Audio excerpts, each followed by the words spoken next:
Yes! Les dons de l'esprit. Pourquoi c'est important les dons de l'esprit? C'est important les dons de l'esprit parce que, mes amis, Dieu appelle l'Église à être une Église prophétique. Amen. Donc si on veut être une Église prophétique, on va avoir besoin, au-delà de porter les fruits de l'esprit, de manifester les dons. Alors la grosse différence qu'il y a entre les dons et les fruits, c'est que les fruits, nous devons les porter et ils sont le thermomètre de notre spiritualité. C'est-à-dire, plus on porte les fruits, ou moins on les porte, plus on va savoir si on s'approche de Dieu, si notre spiritualité a de la valeur ou pas. C'est-à-dire que la Bible, elle est claire, elle dit vous pouvez manifester tous les dons de l'esprit que vous voulez, mais si quelque part vous n'avez pas le fruit, on va vous couper, on va vous jeter. Parce que la vraie preuve de notre spiritualité, ce n'est pas d'exercer les dons, mais c'est de porter du fruit. Et la Bible est claire, si vous portez du fruit, et on a vu la dernière fois qu'il s'agit du fruit de l'esprit, pas du résultat quantitatif de notre ministère, si vous portez le fruit de l'esprit, alors Dieu va vous émonder pour que vous en portiez encore plus, et puis il va vous aider à en porter plus, et ça va être valable.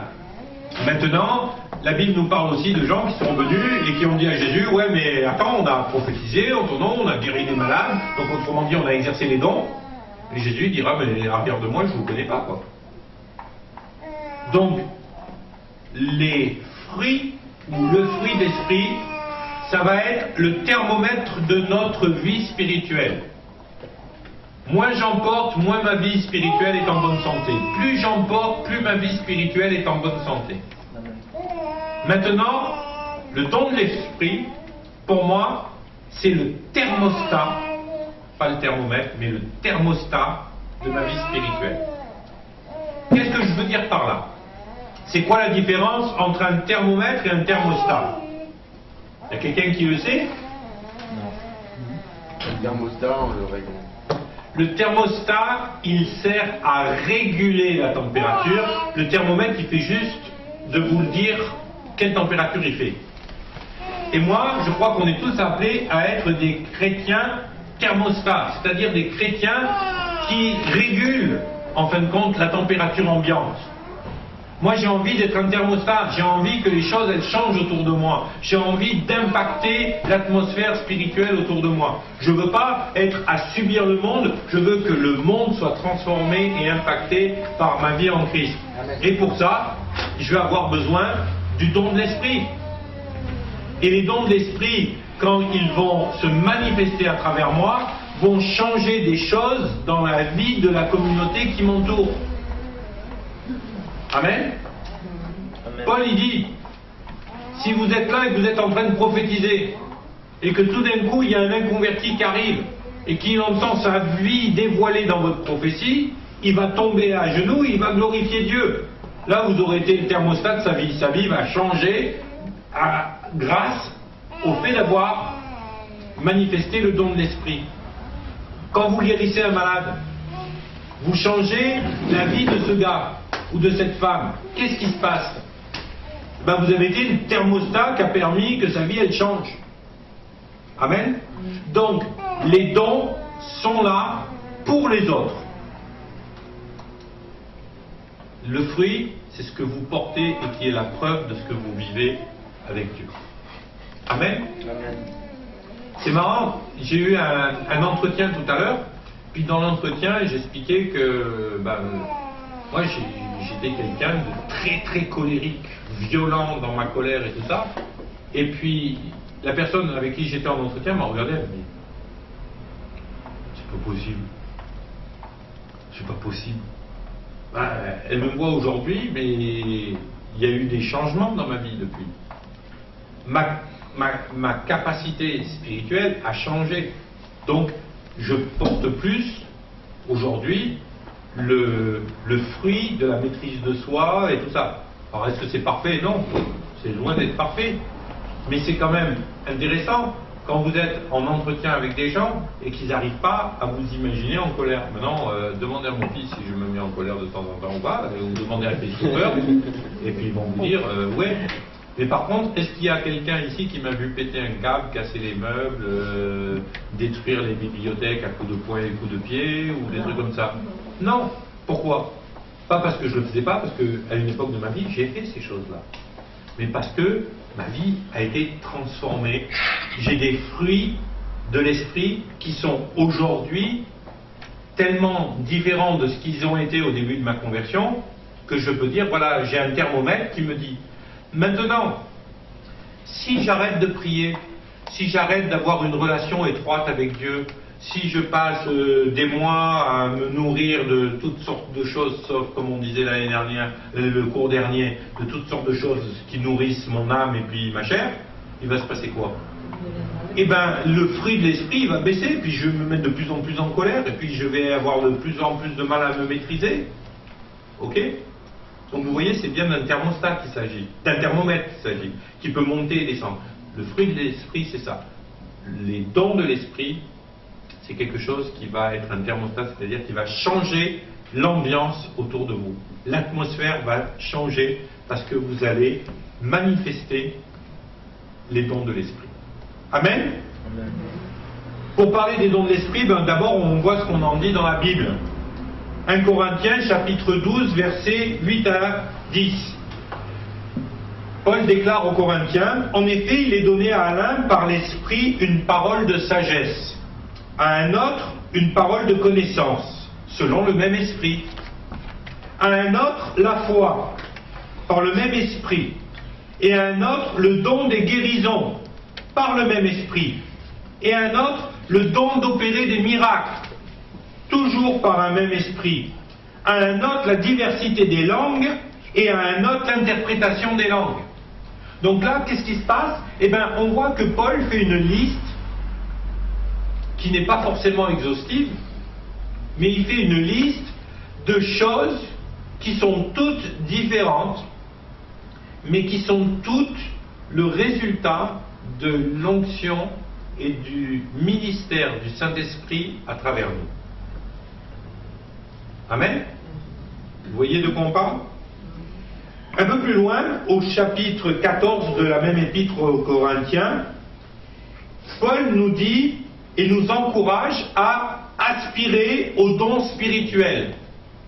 Donc, autrement dit, il nous dit, voilà les dons, et moi je vous encourage à aspirer aux dons. C'est-à-dire, ne vous dites pas, oh c'est bon, je prends pas, on s'en fout. Non, il dit, aspirez aux dons. Aspirer. Qu'est-ce que ça signifie? C'est quoi la racine du mot aspirer? C'est la même, voilà. C'est la même que la respiration. Respirer, aspirer. Quand tu aspires, tu fais. Aspirer, c'est vouloir quelque chose en partant du principe que c'est vital. Comme quand tu respires, tu veux aspirer de l'air parce que tu sais que sans air, tu vas mourir.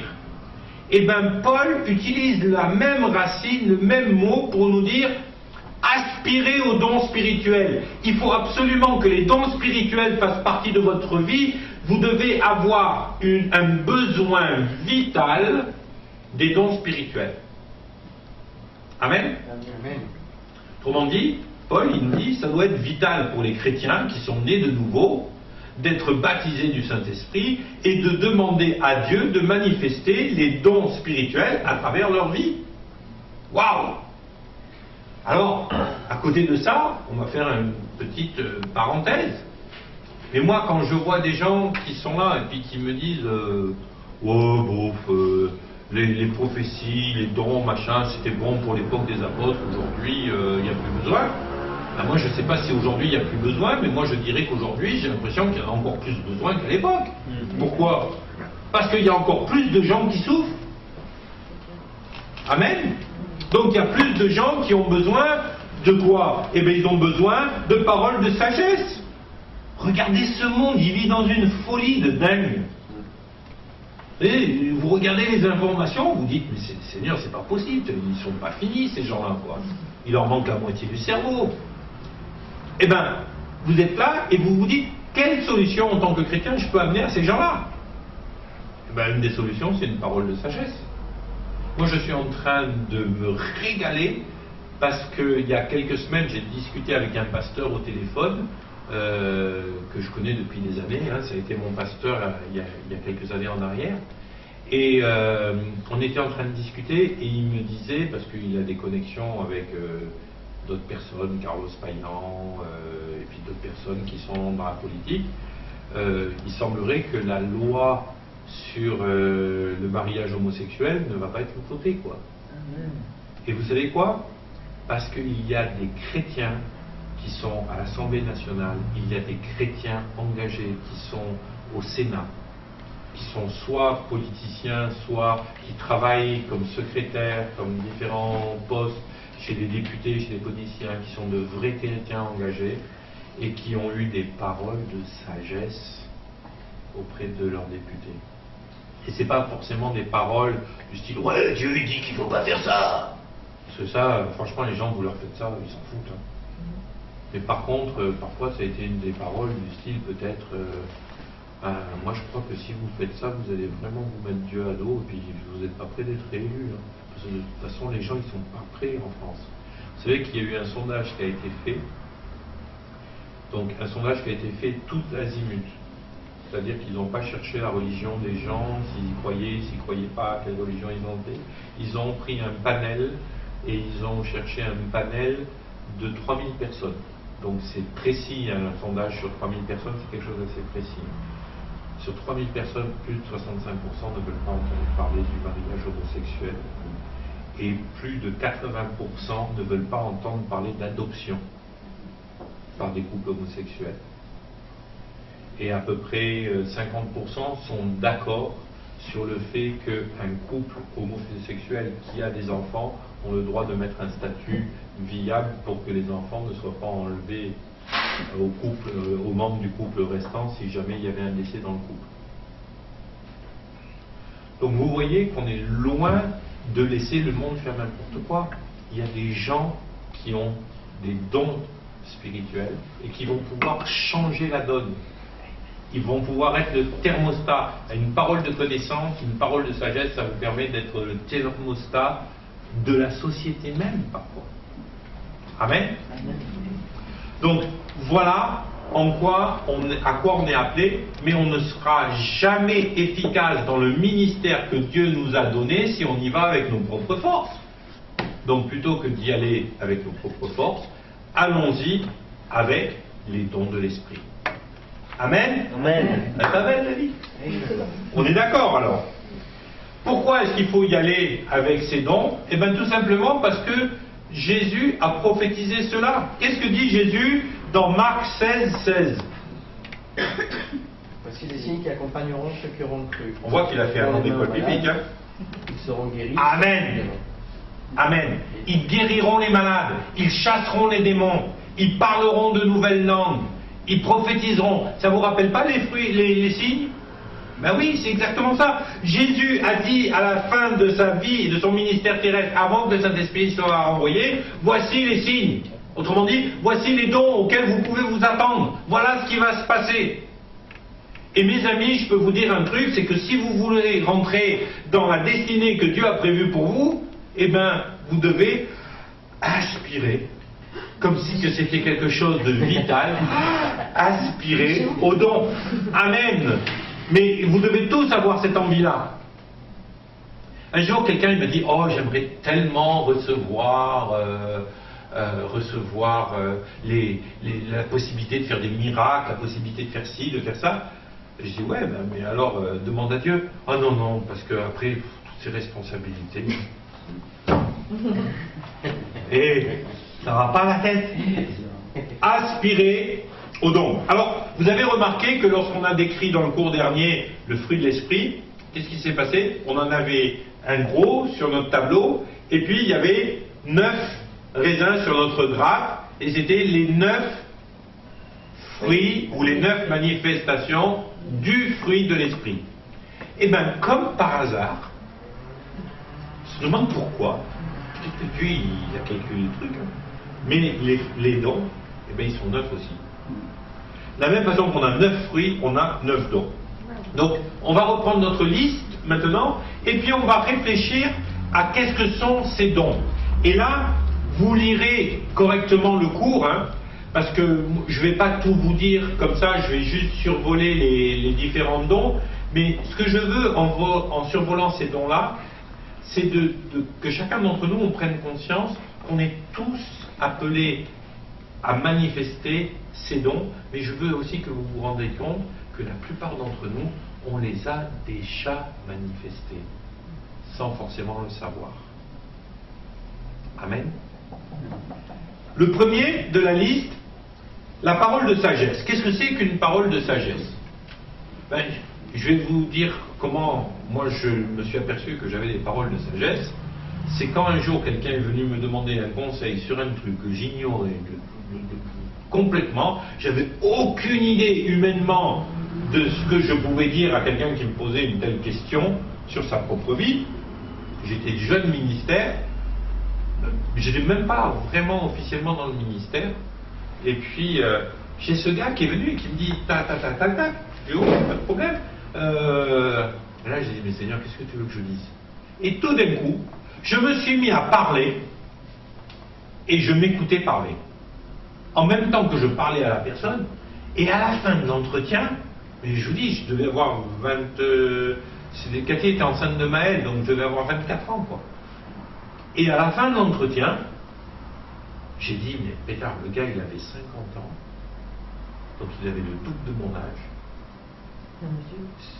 Pour moi, c'était un gros vieux. Mais de toute façon, il était usé, il était vieux, il est mort quelque temps après. Mais c'était un ancien pasteur, un malgache d'ailleurs, un ancien pasteur dont j'avais amené les enfants au Seigneur. Alors que lui terrorisait ses enfants. Mais certains de ses enfants ont vécu chez moi parce que quand ils se sont convertis, ils étaient là. Et puis à un moment donné, il me dit, mais bon, toi t'es jeune, t'es même pas encore papa, quoi. Alors tu vas m'apprendre l'éducation et tout ça, tu vas me faire cela et tout, de quel droit? J'étais allé le voir pour lui dire, il faut y aller mollo, parce que là, si vous continuez comme ça, votre fille ne vous adressera plus jamais la parole, quoi. Et puis, il me dit, ouais, bah alors qu'est-ce qu'il faudrait que je fasse selon toi? Et tout d'un coup, le Saint-Esprit est descendu sur moi, et j'ai commencé à lui parler avec une sagesse qui était surnaturelle. C'est pas moi qui pouvais lui parler comme ça. Je connaissais rien à la vie. J'avais encore du lait de ma mère qui sortait quand il me passait le nez, quoi. Une fois que la coiffe avait fini de tomber. C'était le truc. Voilà, j'étais incapable de sortir un peu comme ça. Et je me suis écouté parler à cet homme. Et là, une fois que je suis parti de là, à l'époque, j'étais dans une église non charismatique. Moi, j'étais baptisé dans le Saint-Esprit, mais j'étais dans une église où le baptême du Saint-Esprit, je n'avais pas en parler, c'était pas de Dieu. Parler en langue non plus.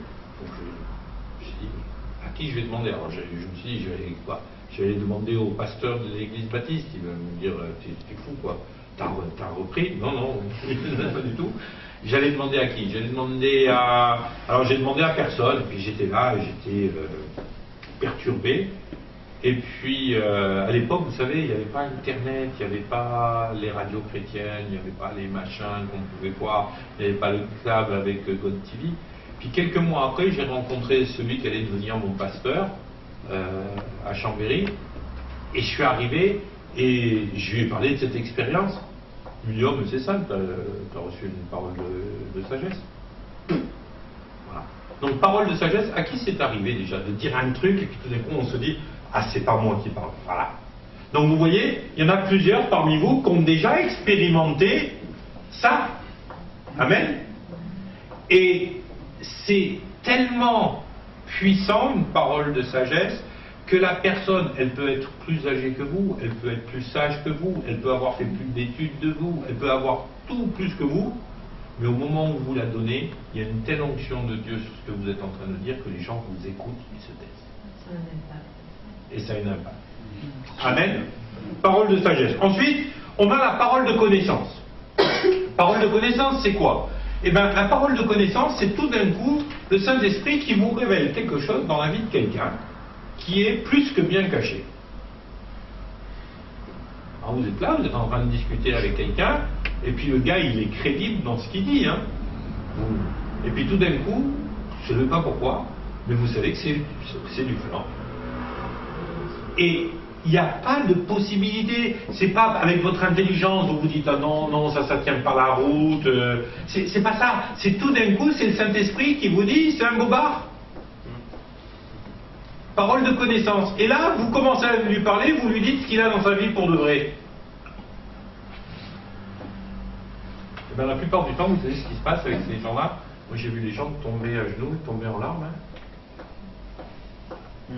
Parole de connaissance. Un jour, j'ai eu l'occasion, alors bon, moi je vous donne mes exemples à moi, ça ne veut pas dire que je suis un méga spirituel, loin de là, parce qu'après je peux vous raconter toutes les conneries que j'ai fait, et vous verrez que c'est pas mieux, mais un jour, j'étais là avec un ministère, c'est un ami à moi, certains d'entre vous l'ont connu, c'est Guy Lacoste, hein. Il était là, puis le Seigneur me donne une prophétie, et je donne la prophétie, je ne savais pas que c'était à lui, si j'avais su, je ne l'aurais même pas dit, c'est vous dire. Et puis le lendemain, je lui donne une prophétie, là je savais que c'était pour lui, mais Dieu me dit vas-y, tu lui donnes. Puis j'ai donné une prophétie. Là on est dans le domaine de la prophétie. Mais quelques temps après, on était en train de voyager, et Dieu me donne, on était en train de rouler sur la route, il me donne une parole de connaissance. Et Dieu me dit, eh ben voilà, il est comme ça, comme ça, comme ça, comme ça, et tant qu'il n'aura pas changé, ça ne pourra pas le faire. Moi j'ai dit, mais Seigneur, pourquoi tu me dis ça? Pourquoi tu me dis ça? Mais pourquoi tu me dis ça? Et puis je me tourne vers Lee, je dis, tu sais ton problème c'est quoi, Lee? Il dit non.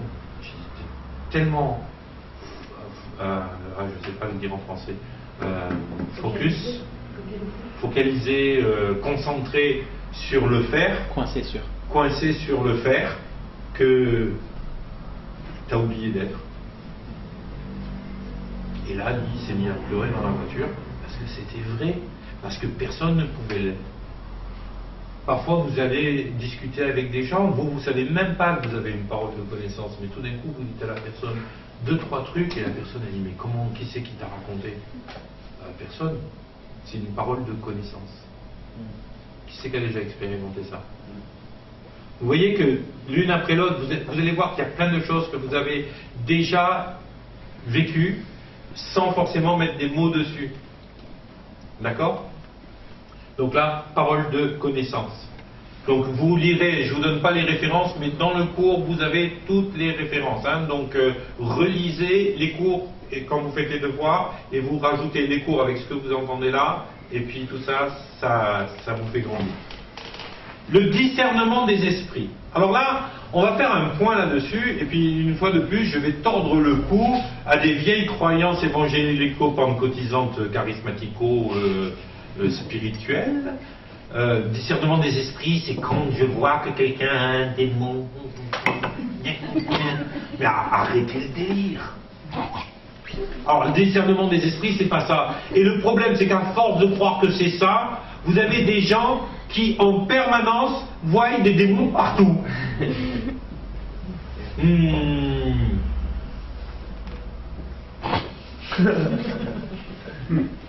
Un jour, il y a un gars, il vient vers moi. À l'époque, je fumais encore. Et je fumais des camels. Et j'avais le paquet de camels dans la poche de la chemisette. Et puis la poche de la chemisette était transparente, donc on voyait assez facilement. Et tout d'un coup, le gars, il me regarde, il me dit, oh, je discerne un esprit sur toi, un esprit orientaliste. Il y a un chameau dessiné sur le paquet de camel. Alors moi je l'ai regardé et j'ai dit, et si j'avais fumé des Marlboro, tu m'aurais chassé un esprit de cow-boy? Arrêtez le délire.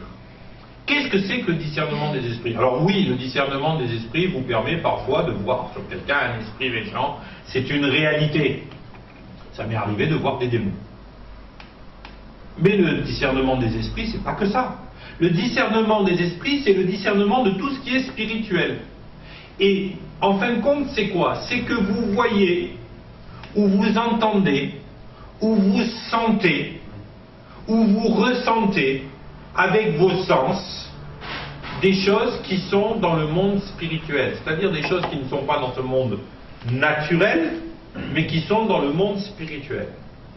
Pourquoi est-ce que le don de discernement des esprits a été détourné comme ça en Occident surtout, hein, par rapport à tous ces trucs, je vois des démons sur les gens et tout ça, tout simplement parce que, mes amis, en Occident, on a un vrai problème pour croire au monde spirituel. Mais allez demander en Afrique, demandez à notre ami si le monde spirituel, il existe ou pas. Et voilà. Et moi, à Madagascar, j'ai vu des trucs, je peux vous garantir, on me les aurait racontés avant que j'aille, j'aurais dit, ce mec-là, il se moque de moi. Parce qu'on est tellement cartésien en France. Mais je peux vous garantir que le monde spirituel existe. Et le monde spirituel, c'est pas que des mauvaises choses. C'est des mauvaises choses et c'est des bonnes choses. Il y a des démons qui sont des anges déchus, mais il y a des anges de Dieu qui travaillent.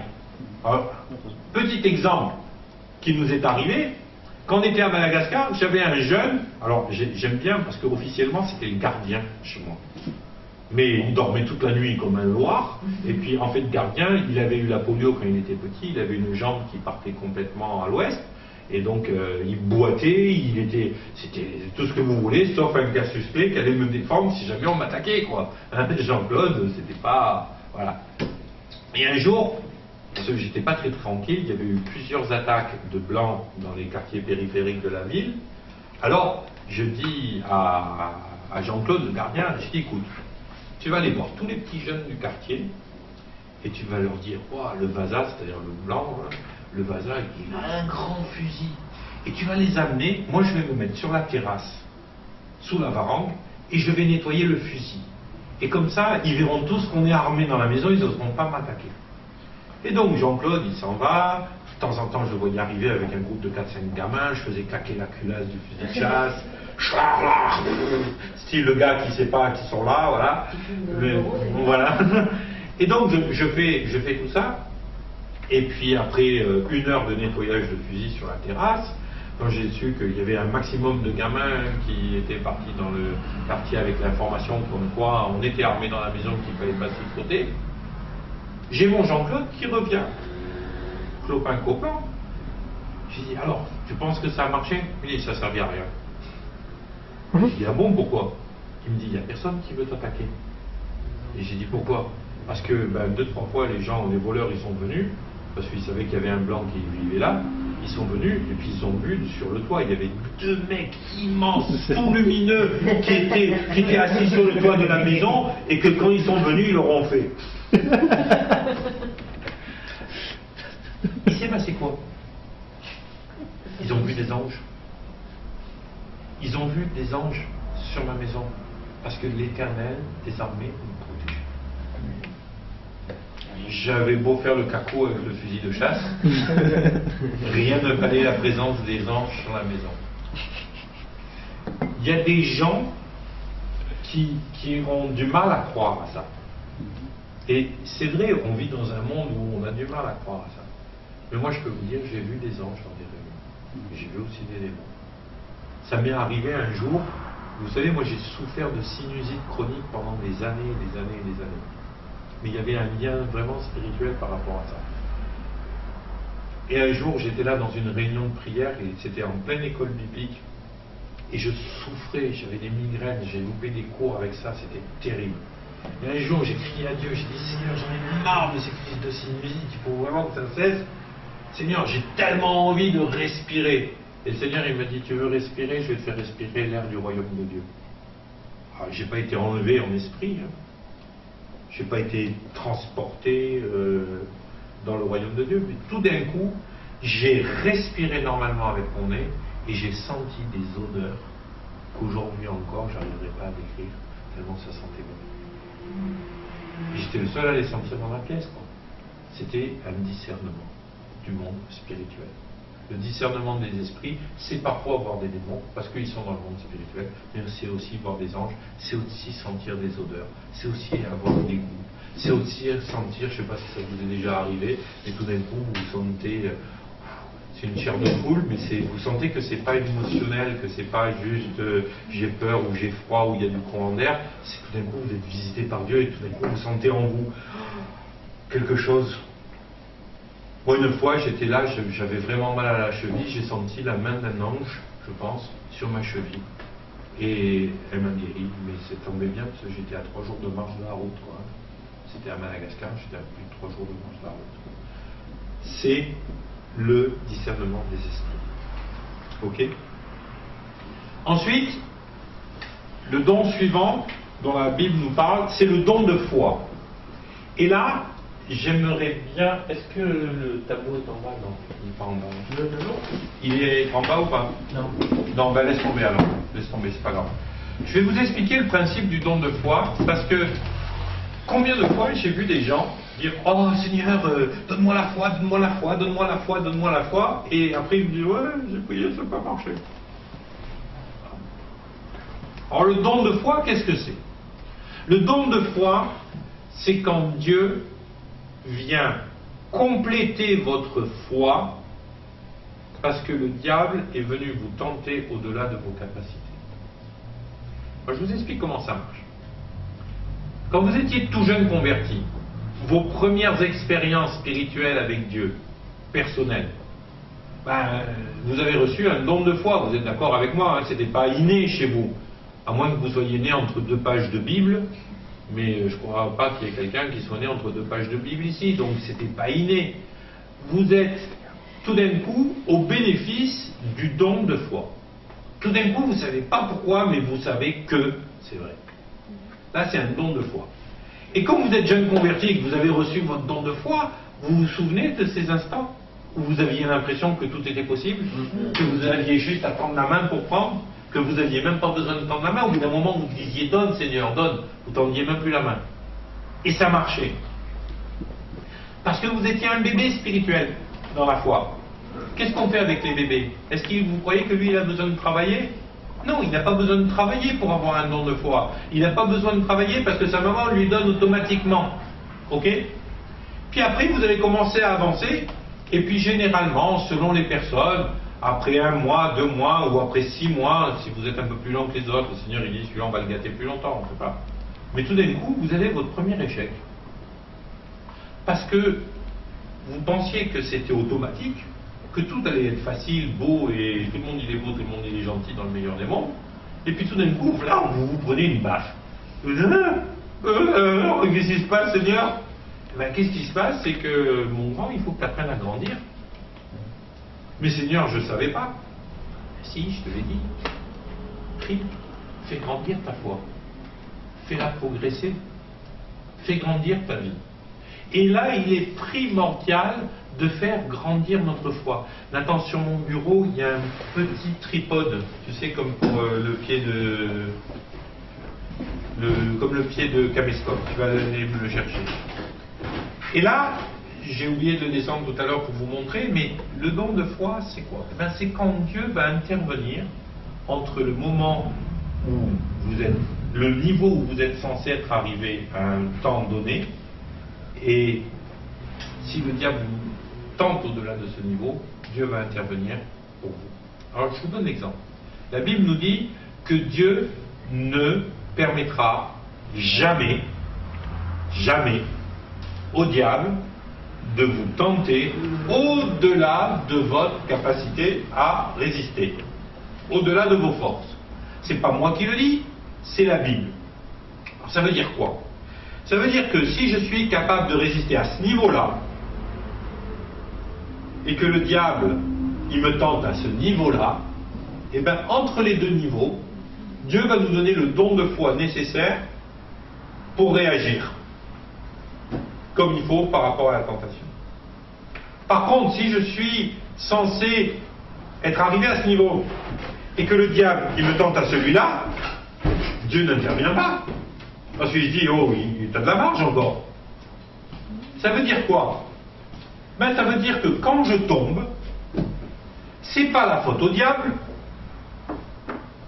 c'est pas la faute à Dieu, puisque lui, il nous a fait cette promesse qu'il ne nous laisserait pas tenter au-delà de nos capacités, c'est de notre faute à nous. Ouais, le diable, il m'a encore piégé, je suis encore tombé. Hein. Et pourquoi t'as pas résisté? Ouais, parce que c'était trop difficile. Non, si ça avait été trop difficile, Dieu serait intervenu. Parce qu'il nous a fait cette promesse qu'il interviendrait. Donc le problème, c'est pas que c'était trop difficile, le problème c'était que soit tu n'as pas voulu résister, soit tu ne t'étais pas préparé à résister, soit tu n'as tout simplement pas décidé de résister au diable. Parce que la Bible est claire. Résistez au diable et il fuira loin de vous. Il ne dit pas résister au diable et il fuira loin de vous s'il a envie. Ou s'il n'est pas en forme ce jour-là. Ou s'il est indisposé. Non, il dit, vous résistez au diable, il fuit. Si vous n'êtes pas capable de résister parce qu'il vous a tenté au-delà de vos capacités, eh bien Dieu va intervenir avec un don de foi. Mais si vous n'avez pas résisté parce que vous n'aviez pas envie, parce que vous aviez envie de pécher, parce que vous n'avez pas fait attention, moi comme je dis toujours, hein, quand tu ne veux pas tomber, tu ne marches pas au bord de la falaise. Hein. Si tu marches au bord de la falaise, tu risques de tomber. Ben, si tu ne veux pas tomber, tu marches à 10 mètres du bord de la falaise, tu ne risques pas de tomber. Voilà. Alors, mes amis, le don de foi, il est là pour pallier à une tentation qui serait au-delà de nos capacités à résister. Alors, arrêtons de nous leurrer en disant « Ouais, oh là là, j'ai demandé un don de foi pour résister au diable, puis Dieu me l'a pas donné, c'est pour ça que je suis tombé. » Autrement dit, c'est pas de ma faute, quoi. C'est la faute du diable, c'est la faute de Dieu. Allez, on les met les deux dans le même panier, ils se débrouillent. Attendez. Amen. Vous savez, Dieu est fidèle et bon pour effacer nos péchés quand on a reconnu nos fautes. Et qu'on ne cherche pas de circonstances atténuantes, et qu'on dit simplement, Seigneur, excuse-moi, j'ai merdé. Moi, je lui dis souvent, et j'espère lui dire de moins en moins souvent tout au long de ma vie, mais c'est ça. Seigneur, excuse-moi, je suis désolé, j'aurais pu résister. Et moi, le Seigneur m'a montré plusieurs fois que j'aurais pu résister. Puis il m'a montré des fois où j'avais le don de foi qui est arrivé. Une fois en particulier, en sortant d'un parking à Nice après une réunion, j'étais pas prêt du tout. J'étais content, j'avais vécu une bonne réunion, j'étais sur mon petit nuage, je ne l'ai pas vu arriver. Et il y a un mec qui est venu, et puis il était dans une voiture avec sa femme qui conduisait. Et tout d'un coup, donc on sortait du parking, et puis sa femme, elle a trop avancé pour pouvoir mettre son ticket. Alors elle a reculé. Mais comme elle a reculé, elle était sur le point de me rentrer dedans, j'ai fait un petit coup de klaxon pour pas qu'elle me rentre dedans, quoi, parce que j'étais proche derrière et je pouvais pas reculer moi-même parce qu'il y avait une voiture derrière moi dans ce parking. Et là, le gars, il est descendu, je n'ai même pas pu arriver, il est descendu, il m'a mis un pain dans la tête. Et là, je vais vous dire, mon sang, il a fait qu'un tour. Je l'ai regardé, j'ai tout mon être qui voulait lui sauter au cou. Et je suis resté dans la voiture. Comme pétrifié au volant. Et j'étais là, je disais, je vais le tuer. Mais j'étais dans la voiture, pétrifié au volant. Le mec est remonté dans la voiture est partie. Ça a duré 10 secondes. Pendant 10 secondes, je ne bougeais plus.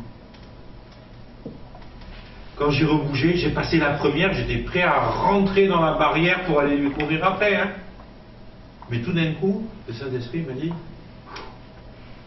je l'ai échappé belle. Hein. Et j'ai réalisé que c'était le Saint-Esprit qui m'avait empêché de réagir. Il y avait eu une grâce, une foi qui m'avait été donnée pour rester dans ma voiture.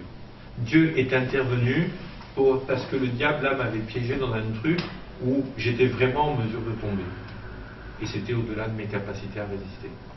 Dieu est fidèle, quand il fait une promesse, il la fait. Donc à partir de là, mes amis, ne pensons pas que Dieu ne fait pas son job quand on a péché. Reconnaissons qu'on a eu une faiblesse et que on l'a cherché quelque part. Hein. Apprenons à reconnaître qu'on l'a cherché aussi, plutôt que de toujours chercher des circonstances atténuantes. Le cinquième, c'est le don de venir. Attendez, par contre, excusez-moi. Le côté, pourquoi le tripode? Parce que dans notre vie, si on veut avoir une vie chrétienne équilibrée, il faut qu'il y ait 3 choses qui grandissent en même temps. La foi, la sanctification, et on va faire un petit détail là-dessus, et l'engagement, la consécration, pour prendre des termes bibliques. Consécration, sanctification et foi. Et ces 3 choses doivent grandir en même temps. Je vous explique pourquoi. Si vous avez plein de foi, mais que vous n'êtes pas consacré, autrement dit que vous n'avez pas donné votre vie à Jésus pour faire des choses pour Dieu, vraiment, de servir Dieu comme un serviteur, eh ben, votre foi, elle vous servira à rien. Et maintenant, si vous avez plein de foi, mais que vous ne marchez pas dans la sanctification, que vous continuez à marcher dans le péché et à vous vautrer dans le péché, et bien pareil, à quoi bon d'avoir la foi si c'est pour faire ça?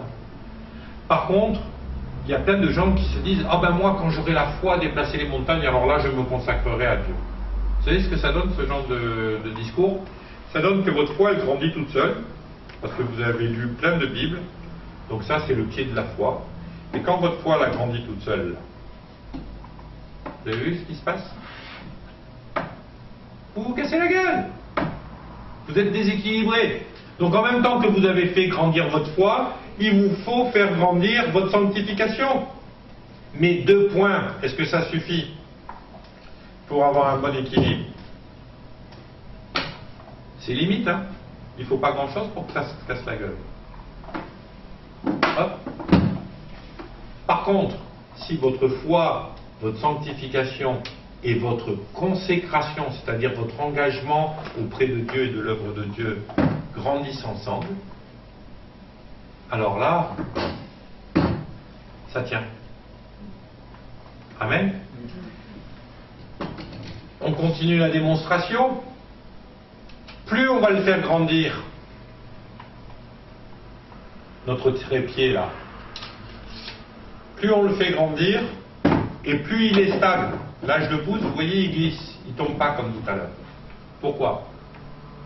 Parce qu'il aura plus de surface, plus d'assises.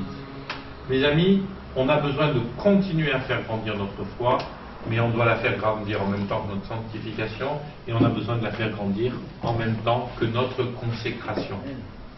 Si vous marchez dans la sanctification et la foi, mais que vous ne vous consacrez pas à l'Éternel, que vous ne travaillez pas à son royaume, que vous ne le servez pas, ben, vous ne servez pas à grand chose, et puis au bout d'un moment vous allez vous ennuyer, et puis au bout d'un moment votre foi elle va commencer à descendre, et quand votre foi va commencer à descendre, tout d'un coup votre sanctification elle va être plus difficile à assumer, parce que le diable il va vous tenter là où vous étiez censé être, et comme la foi elle sera devenue là, et ben,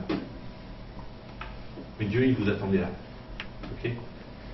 Apprenez à faire grandir tous les domaines de votre vie de façon équilibrée. Quand vous avez entièrement développé le trépied, et ben vous avez une telle assise et une telle base dans votre vie que là, il ne tombera pas. Amen. Cette surface-là, c'est ce qui permet la stabilité. Vous avez vu quand on avait les 2 pieds rentrés, là, on avait juste les 3 petits au bout, une petite pichenette et ça tombait. Hein. Donc, pour pas que vous tombiez dans la petite pichenette, Dieu vient au secours de votre foi quand le diable il pousse trop fort. Mais ensuite, il attend de vous que vous grandiez, parce que quand vous grandissez, la petite pichenette, elle ne fait plus là. Vous tenez, vous ne tombez pas. Il en faut pour faire tomber. Mais Dieu viendra toujours à votre secours si le diable vous tente au-delà de votre capacité. Mais quand le diable vous tente dans la capacité où vous êtes censé être à un moment donné de votre vie, n'attendez pas le don de foi. Il n'arrivera pas. Amen. Amen. Ah, ça c'est la partie du cours généralement que les gens aiment le moins. C'est bizarre. Non, j'aime bien, c'est bien schématisé. J'aime bien. Oui, c'est bien schématisé, mais voilà. Ça nous met en face de nos responsabilités. Ah oui, c'est clair. Amen. En face de nos responsabilités. Alors, maintenant, on va passer au don des miracles. Le don des miracles, eh bien, mes amis, c'est quoi? Il y a des gens parfois qui disent le miracle, c'est quoi? Le miracle, c'est quand Dieu fait quelque chose de créateur. Et la différence entre le don de miracle et une simple guérison, puisqu'elle est séparée, hein, on voit le don des miracles et le 6e, c'est le don des guérisons. La différence entre les deux, c'est quoi? C'est que la guérison, on va étudier les 2 dons en même temps, la guérison, elle a pour but de venir au secours de quelqu'un qui souffre. Et la racine de la guérison, elle est plongée dans la bienveillance et elle est plongée dans la compassion de Dieu pour les gens. Vous êtes malade, Dieu vient et à travers la prière qu'il va manifester dans le don de guérison, il va guérir la personne qui est malade. Maintenant, quand Dieu fait repousser une jambe ou un bras à quelqu'un, Et il y a quand même de nombreux témoignages dans le monde chrétien de membres qui ont repoussé, des yeux qui sont apparus alors que les gens avaient perdu les trucs. Alors, on voit des choses comme ça souvent. Là, on n'est plus dans la simple guérison, on est dans le miracle. Et le miracle, il est là pour attester de la gloire de Dieu. Vous avez vu Jésus, lorsqu'il fait des guérisons, il fait une guérison, et pourquoi il fait des guérisons? Parce qu'il est plein de compassion. Mais souvent il dit, ne dis rien, n'ébruitez pas. On se dit, mais tiens, c'est bizarre, pourquoi n'allez pas raconter? Souvenez les lépreux, voilà, vous allez donner le sacrifice pour la purification parce que vous avez été purifié, mais dites rien à personne. Voilà, vous vous souvenez dans les évangiles le nombre de fois où il dit dis rien. Par contre, quand il a ressuscité Lazare, il a fait quoi? Seigneur, je fais ça pour que ta gloire resplendisse. La différence entre les deux, c'est qu'il y en a un qui est là pour soulager quelqu'un, dans sa souffrance, dans sa misère, dans sa maladie. L'autre, il est là pour attester quelque chose de la part de Dieu à ce monde. C'est deux choses séparées. Amen. Deux choses séparées. Quand Dieu fait un miracle, le but du miracle, c'est de manifester quelque chose de particulier au monde. Quand il fait une guérison, c'est par compassion pour la personne. Alors bien sûr qu'il y a des miracles qui se passent par la compassion, mais c'est pas la même chose. Vous voyez la différence entre les deux? C'est ce que la Bible appelle dans notre cas les signes et les prodiges. Les signes et les prodiges, c'est fait pour dire, voilà, Dieu est en train de faire quelque chose, là, soyez attentifs à ce que Dieu fait. Amen. Et le don des miracles, c'est le don qui est donné à tous les croyants. Voici les signes qui accompagneront ceux qui ont cru, pas ceux qui sont plus saints, pas ceux qui sont évangélistes, pas ceux qui ont un ministère d'apôtre, pas ceux qui ont fait 3 ans d'école biblique. Non, voici les signes qui accompagneront ceux qui ont cru. Ils imposeront les malades aux malades, les malades seront guéris. D'ailleurs, Jésus, quand il envoie les disciples, il dit « Allez, guérissez ». Comment il dit « Allez et demandez-moi de guérir ». Non, il dit « Allez, guérissez ». Faites-le. C'est basique, la guérison. Ça devrait être basique. C'est parfois complexe parce qu'on a perdu la foi, on a perdu la vision, mais on est appelés tous à être porteurs de guérison pour ceux qui souffrent. Ensuite, le numéro 7, c'est la diversité des langues. La diversité des langues, c'est quoi? La diversité des langues, c'est quelque chose qui est très intéressant. C'est ce qu'on appelle le parler en langue. Et là, il y a plein de controverses par rapport à ça, par rapport au parler en langue. Voilà. Ce que je veux dire par là, c'est qu'il y a deux choses. Il y a le parler en langue que tout le monde manifeste. Quand on est baptisé dans le Saint-Esprit, tout le monde peut manifester. On parle dans des langues inconnues, et puis c'est la langue, la Bible nous dit, des anges. Et c'est une langue où, en fin de compte, on peut prier, louer et adorer Dieu sans que ça passe par l'intelligence. C'est-à-dire, on ne comprend pas, mais en fin de compte, ça nous permet de court-circuiter notre âme. On court-circuite notre intelligence. On prie en langue. Et moi, je sais que j'aime prier en langue, parce que quand je prie en langue, comme ça, je me sens en connexion directe avec Dieu et j'ai pas peur de dire de bêtises. Par contre, il y a des fois, quand je prie, j'ai peur de dire des bêtises parce que je ne sais pas ce que je vais proclamer et tout ça. Et parfois, les gens ils me disent, tu peux prier pour moi? Ouais, je commence par prier en langue toujours. Pourquoi? Parce que quand je commence à prier en langue pour les gens, je me connecte et je sais que je suis en train de prier l'Éternel pour les gens. Et souvent, si je ne sais pas quoi dire à la suite de ça, je dis, Seigneur, que ta volonté se fasse dans sa vie, quoi. Ça, c'est prier en langue, qui est une mesure du prier en langue que tous les uns et les autres ont. Après, il y a la diversité des langues.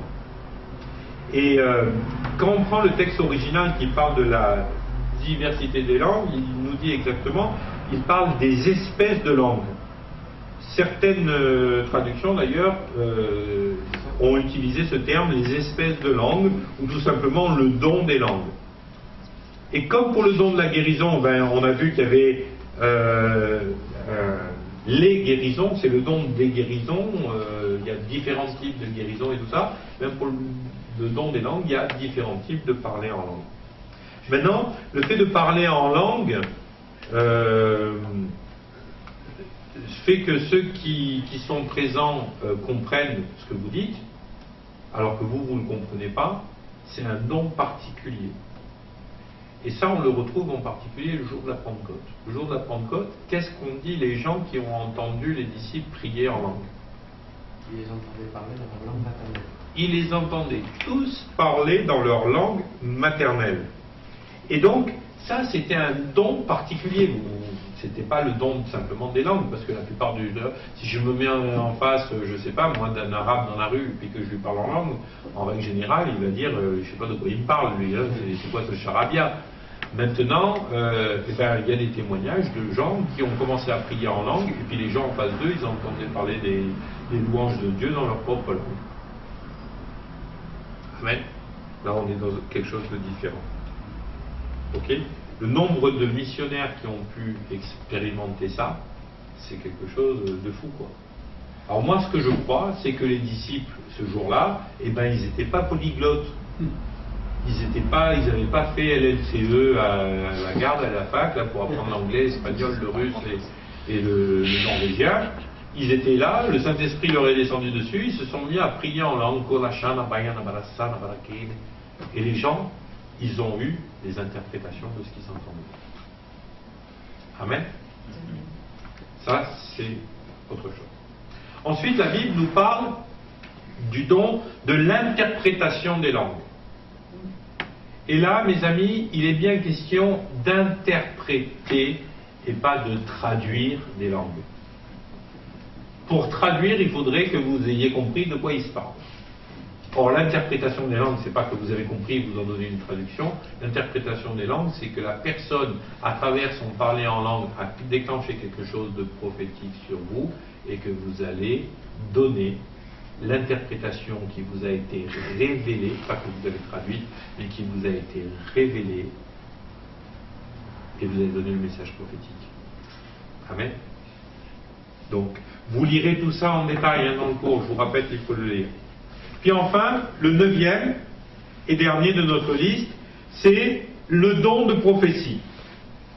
Et là, on voit que dans le Nouveau Testament, le don de prophétie et les prophètes du Nouveau Testament n'ont rien à voir avec le don de prophétie et les prophètes de l'Ancien Testament. Et souvent, vous allez voir que dès que vous commencez à prophétiser plus ou moins régulièrement, vous avez des gens qui vont venir vers vous.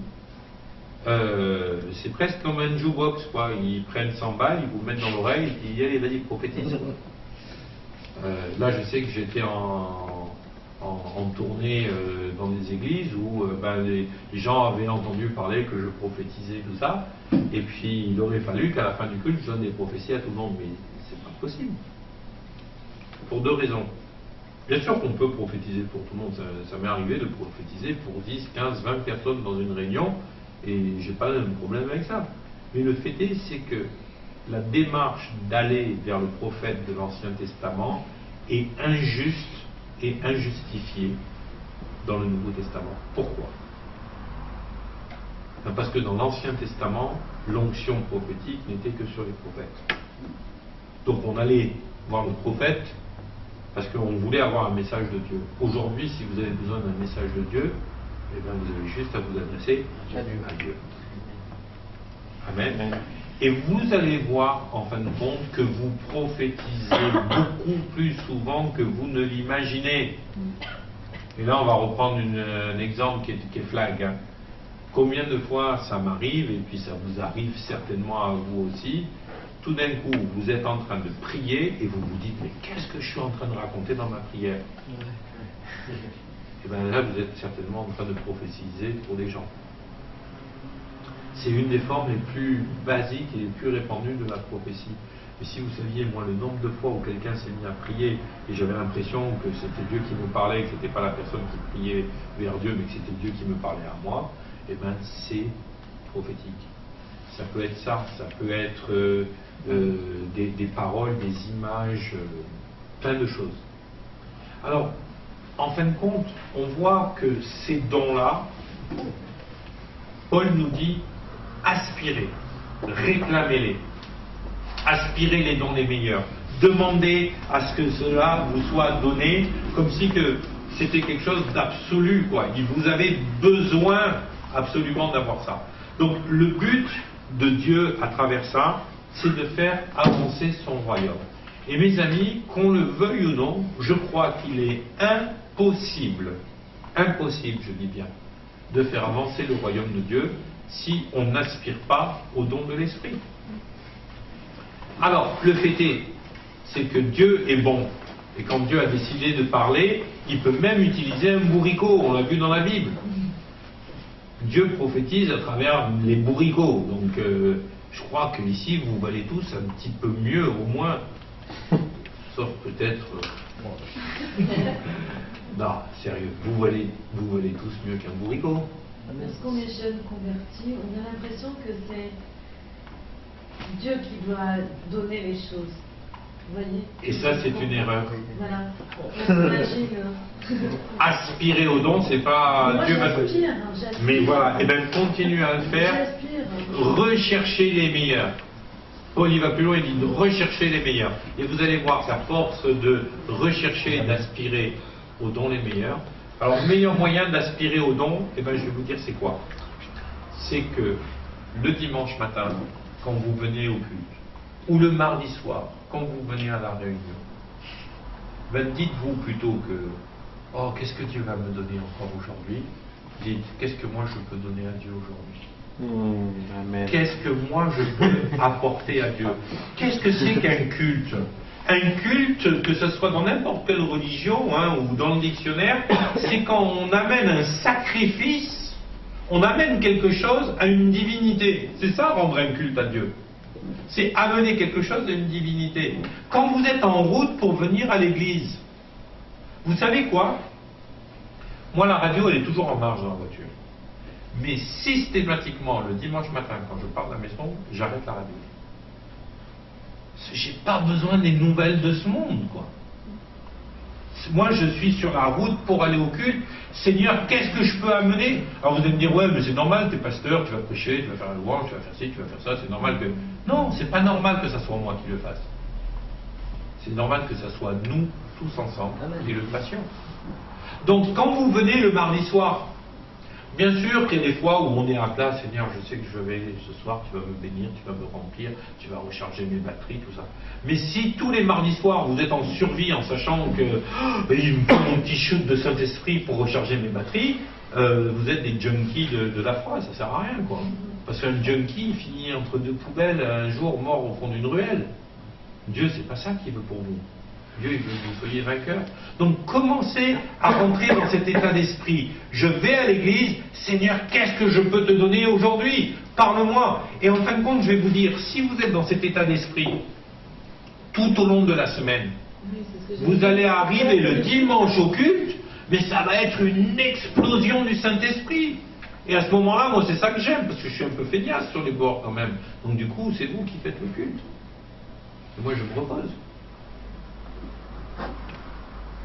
Le culte, tout comme le réveil, ça ne vient pas quand un serviteur de Dieu il est particulièrement loin. Si vous comptez sur moi pour vous amener le réveil, vous êtes mal barrés, les mecs. Amen. Le réveil, c'est quand on est tous à dire Seigneur, nous sommes entre tes mains. Nous sommes des outils et des instruments entre tes mains. Fais de nous ce que tu veux. Et là, je peux vous dire que les cultes, ça déménage. Amen. Amen. Waouh. Alors, voyons, est-ce que j'ai des messages sur... Yes, oui, Amen. Amen, toi aussi, Isabelle, tu as tout à fait raison. MeToo, JP. Voilà. JP, avant d'aller te coucher, je vais t'appeler parce que j'ai un petit truc à voir avec toi au téléphone là. Ok, super. Donc les amis, oui, pardon, on a été un petit peu plus long aujourd'hui. C'est à 9h, hein, c'est ça? Ouais, 9h. Ouais, file. Voilà. Alors, juste quelques informations. Donc jeudi soir, on a de nouveaux cours. Hein. Ok. Le jeudi d'après, je crois que c'est le jeudi où je serai parti à l'île de la Réunion, puisque je pars le 5, et ça devait être le jeudi de l'offrande. Donc on fera l'offrande le jeudi d'après quand je reviens de l'île de la Réunion. Ok? Donc comme ça permet d'avoir reçu les salaires et tout ce qu'on a besoin. Donc je vous rappelle que l'offrande, ben voilà, c'est une offrande volontaire, on met un panier, vous mettez ce que vous voulez. Vous ne pouvez pas mettre beaucoup, vous mettez peu. Vous pouvez mettre beaucoup, vous mettez beaucoup. Vous pouvez mettre très beaucoup, vous mettez très beaucoup. Et en dessous de 10 000 €, je ne prends pas la pièce d'identité pour les chèques. Donc c'est pour les frais. Ok? Donc les chèques sont à l'ordre de vraiment livre en fait de développement, ou plus simplement VLED. Les espèces, il n'y a pas besoin de marquer d'ordre dessus. Voilà. Que le Seigneur vous bénisse et je vous dis à jeudi prochain pour le prochain cours. Merci caméraman.